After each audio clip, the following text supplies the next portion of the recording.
Denver Nuggets, and we talked Phoenix, it was kind of their starts, and that was the emphasis, was get off to good starts, and we were able to win each of the first quarter. And what we talked about coming into the Denver series is we have outscored them all 4 games, basically plus minus the first 3 quarters, and they had done a very good job of outscoring us in the fourth. So we went from the start of games to closing games, and just talking about just taking care of the basketball, making sure we get good shots. I think the one turnover we had when late, Mike was trying to get the ball to Ant. But other than that, I thought we were very, very composed. You know, obviously guys getting to their spots, they either had to make a decision to put 2 on Ant, he was finding the right guy, or play him one-on-one, and again, he was attacking downhill. You guys feel like you're finding the right balance? You have so much like diversity you can go to late in the games. It seems like there's a Mike Rudy pick and roll, just kind of mixing it up every now and then, so it's not just one thing that the defense can prep for. Absolutely, for sure. I think when you look with, I mean, you have a plethora of options as far as the Mike and Rudy combo, pick and roll, obviously Ant with whomever, and then you still have Karl Anthony Towns, who in his own right. And then what they have to decide, again, is are they going to put 2 on the ball, which usually, if we get off of it in the correct manner, leads to an open shot, or they're playing guys straight up. And as long as we play an attacking downhill, it's either at the rim or a foul. Nas, a rough first half, and then he really picked it up in the fourth specifically. If he is able to get on a roll here, how important is that specifically in this matchup where such a big part of it? Yeah, very much so. I think, and it was great at halftime. I think, you know, the bench had 6 of our 8 turnovers. Finchie did a great job of challenging the bench. In the second half, I felt that they all responded. We felt that they responded, especially Nas. I think he only missed the 1 shot in the second half, but absolutely. The more that Nas gets going, that makes that 3-man rotation, what we're doing at that 4-5, very harmonious, if you will, because even Cat got in a little bit of foul trouble. We were able to go ahead and get Rudy and Nas in there, and even get Rudy out when Nas is playing that well, and rest him at times too, for sure. Micah, there's been some build-up to this series by virtue of both come into the defending champs building, have an 18-4 lead, and I think Ant was 5 for 5. Just what did that initial thrust kind of do for the group in terms of establishing who you're going to be in this series? Yeah, I think that obviously the starting group came out ready to play. We go up 18-4, went to our bench, and then again, that's what Finchie led to him challenging them at halftime, because we get up 18-4. They are the defending champs. The one thing that does do is they have to, I mean, they made a lot of shots, so there wasn't a lot of resistance, but at the end of the day, when you build that big of lead, they have to a lot of energy to get back in the game. And their bench, Reggie Jackson came in, did a phenomenal job, and Watson and even Holiday, who didn't play much in the last series, came in. So you can credit their bench. And then just going back to what these guys were talking about earlier, the response and the maturity of our group, and I think you see the difference in the growth from last year, where they made their run. Okay, they end up, they were leading at the end of the first quarter. So I think they go on a 21-5 run to end that quarter. But just the resiliency of our group to come back, even though we weren't making shots in the second quarter, but to hold them to 19 points and keep it close. And then in the second half, our bench really responded. And Anthony obviously did a very good job. Micah, defensively, you threw a couple different looks at Jamal Murray and Nikola Jokic. You start with Ant on him, you go to Jaden, and obviously, like you said, with the bigs, a lot of different looks there on Jokic. How did that help you guys defensively? No, I think a lot, and I think what we're trying to say is, you know, Jamal Murray, who's again, he is an all-star, one of the top players in the league, and so a lot of times we just talk about deciding whether or not we go over and under or chase, but we just want to be as physical as we could with him, knowing that we have Nikhil, we have Jaden, we have Ant, we can throw a lot of bodies at him and try to wear him down, and that's the same thing we try to do with Nikola, whether it's Rudy guarding him at times, Nas, even Kyle and Kat and all that. But to your point, we are blessed with 3 guys who can really defend on the perimeter, and then when Jamal has to work as much as he does, hopefully down the stretch of games, that takes a toll on them. Micah, in the beginning of the second half, I mean, it looked like it was a point of emphasis to go to Karl in that he had like 11 points in that third quarter. How did you find his response in that second half after the first half, and what were you able to get out of him in those early minutes in that third quarter? Yeah, I think a lot of credit goes to Karl. I think he missed 13 games down the stretch, played the last 2 regular season games, did a great job of making sure that he was in shape when he came back.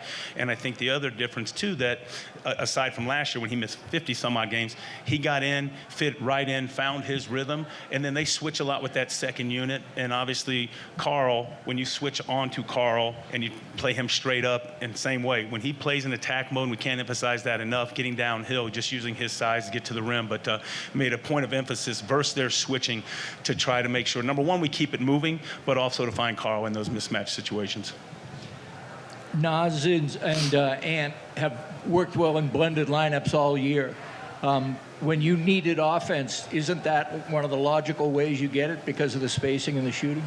Absolutely. I think that's the one thing that Nas does do, and that's everybody talks about us playing big, and obviously we are, but Karl Anthony Towns and Nas Reed are both essentially 40% three-point shooters, so even if those guys were the three, you still, the gravity of which that they pull, and then it's really difficult for them to not stay hugged up. So then when they get into gaps, that's where you see Anthony and Mike making the right play for those kickouts, and then when Nas steps up and knocks it down like that, and obviously we know Karl knocks him down as well, that is huge for us because it allows us to play big on the defensive end, but the gravity of which they pull and the ability of them to shoot the basketball really helps us. Coach, obviously, Ant had the big night, but it just seemed like he played with a lot of poise and aggression, I guess, that balance, especially in the fourth quarter. Is this something that you can see he's been building up to this year to play in this type of environment against this particular opponent? Yeah, for sure. I think that you can't, the fact that we were able to get into the playoffs the last 2 years to be able to win those play-in games so that you get to play in series, the Memphis series, obviously, and then getting to play these guys. There's a familiarity from last year. He obviously has played well in the playoffs, so that gives him some confidence.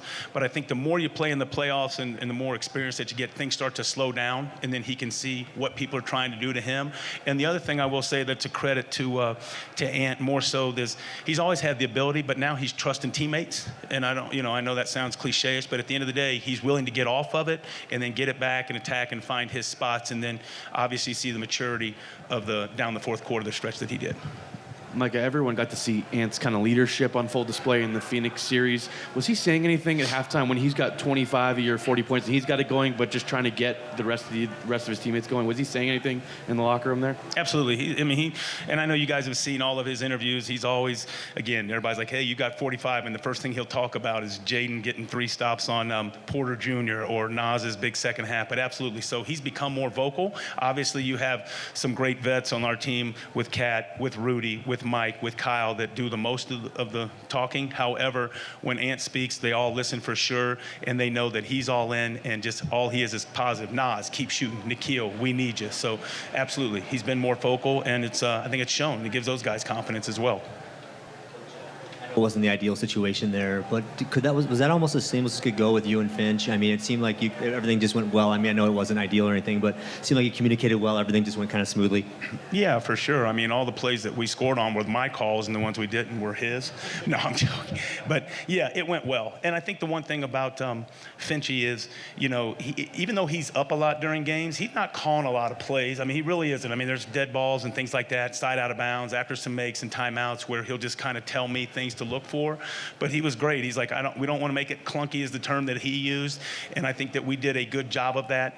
And things are awful easy when you have Mike Conley out there to settle things down, Kyle Anderson and those guys. So it did move. I thought that it went well for sure in a not ideal situation, obviously. But for sure, I think that it went as smooth as it possibly could have.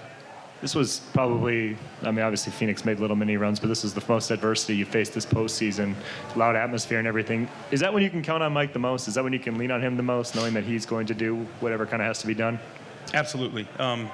They call him Captain Clutch, all that type of thing, but just the calming presence that he has. Even when they were going on those runs, I think even after the turnover when he was trying to get the ball to Ant, they hit the 1-3 and all that, but in the timeouts, he's just like, hey, we're fine. Make sure we just continue to get good shots, take care of it, and that type of thing. But the calming presence that Mike Conley has, and obviously, the big 3 that he made earlier in the half kind of got us going a little bit versus the under and that type of thing, but you can't understate what Mike Conley brings to this team from a calming presence.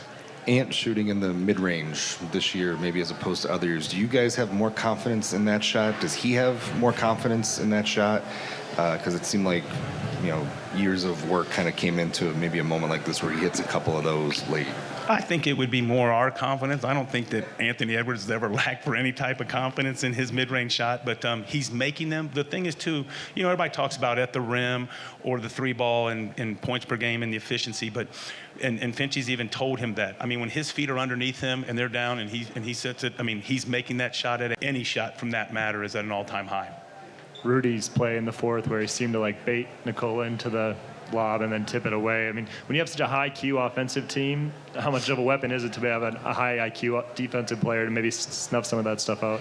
Absolutely. And I think that when it gets down the stretch, you talk about how good Denver is down the stretch, it becomes a possession game. So, and I think that was maybe there was 6 points or a 4-point game. And when you're able to get that stop and then extend it to 8, now it becomes a 3-possession game. That is huge. Whereas opposed to, and we've talked about it, I mean, the Nikola to Aaron Gordon lob, I think, is number one in the